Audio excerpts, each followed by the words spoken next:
afternoon. I just want to talk a little bit about Zika virus.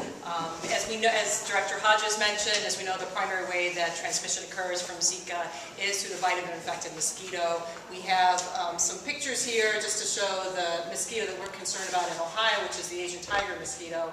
The primary mosquito that we believe is transmitting the virus in the countries that are having a problem with Zika is the yellow fever mosquito, which we do not have established in Ohio, but we are going to be watching out for its cousin, which is the Asian tiger mosquito that we have seen in Ohio, and so that's why we need to make steps here in Ohio to prepare for that mosquito.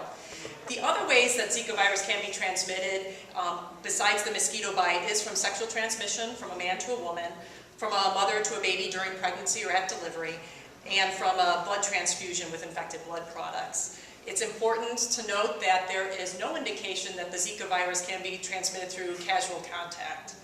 The symptoms from Zika virus infection, for the most part, are generally mild. About 80% of individuals develop no symptoms whatsoever. And the 20% who do develop symptoms, again, tend to be mild and moderate. Hospitalization is very rare. The symptoms would be fever, muscle aches, a rash, conjunctivitis, or red eyes. The serious effects, which is why we're really concerned about Zika, are what we've been talking about with the effects with pregnant women. There is an association with Zika virus infection during pregnancy and with the development of some birth defects, including microcephaly, which has been talked about quite a bit over the past couple of months.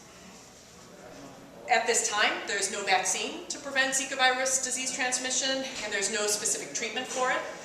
In regards to diagnostic testing, we do have the ability at our state lab to do testing for individuals who have returned from countries where Zika virus transmission is ongoing and have developed symptoms, and if they talk to their healthcare provider, we are able to do testing within 7 days of the onset of their symptoms to see if they have the infection.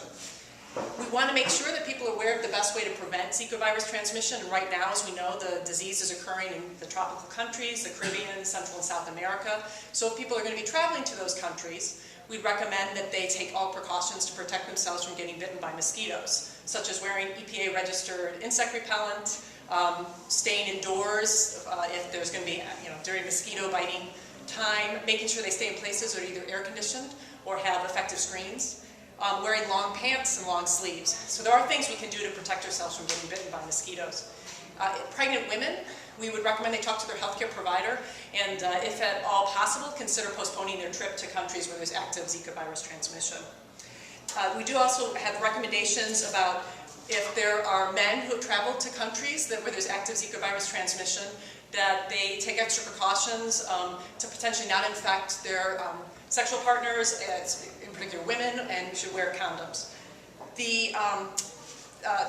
Excuse me.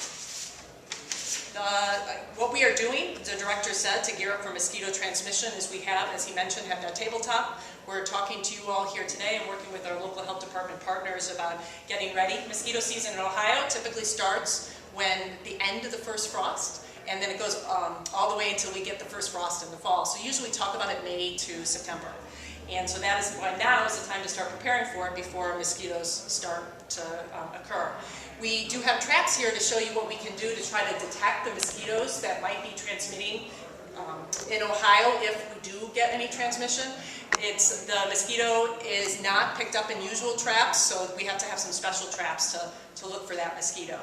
But we would recommend that people and everyone can take precautions against having standing water near their homes, so we can decrease breeding sites for any type of mosquito. And we have a graphic here that shows where commonly standing water occurs, and we want people to be aware that they can get rid of the standing water around their home to make sure they protect themselves from getting mosquito breeding sites. With that, I'm going to turn it over to our good colleague from Washington County Public Health, Dr. Whitberg, who is here to talk about what actively is going on in the local area to protect against mosquitoes.